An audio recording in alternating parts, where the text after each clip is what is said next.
In other local news tonight, police and federal agents, they've disrupted a drug distribution operation that they say was bringing fentanyl and other dangerous drugs into Jacksonville Beach.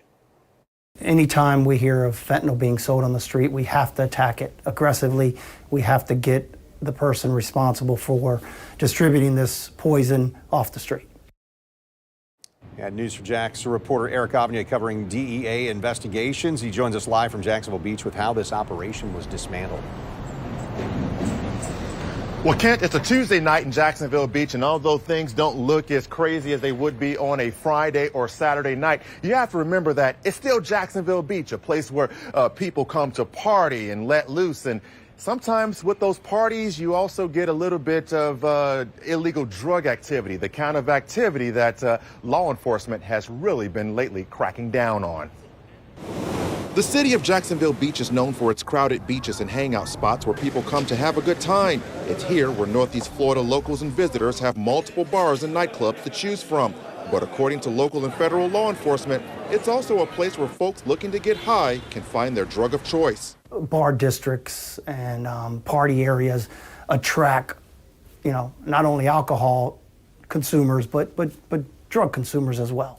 According to Jacksonville Beach police and DEA agents, this trio took part in helping to supply drug users in Jacksonville Beach with fentanyl, heroin, cocaine, and marijuana. After undercover agents made several controlled purchases of illegal narcotics, they arrested the three men in this grocery store parking lot.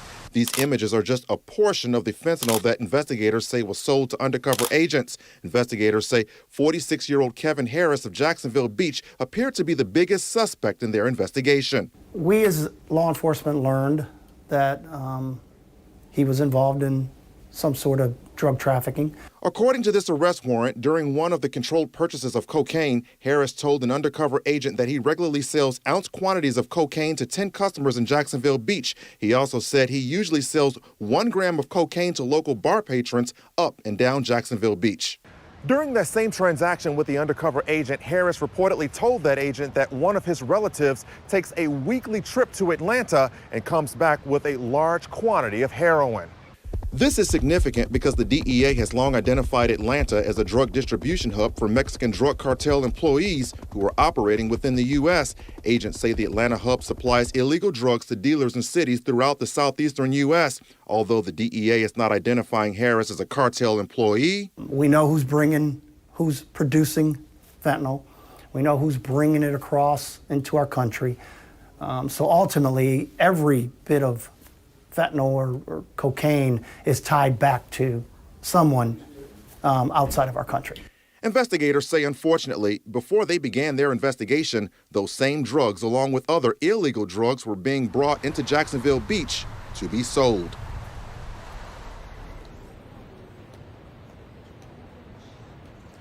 Now, it's worth pointing out that some of the felony charges against Harris were enhanced because when he reportedly sold those illegal narcotics to undercover agents, those sales took place within 1,000 feet of where children go to school. And as for this ongoing investigation, we're told that there could be more arrests coming down the pipeline. Reporting live in Jacksonville Beach, Eric Avnier, Channel 4, the local station. Eric, thanks.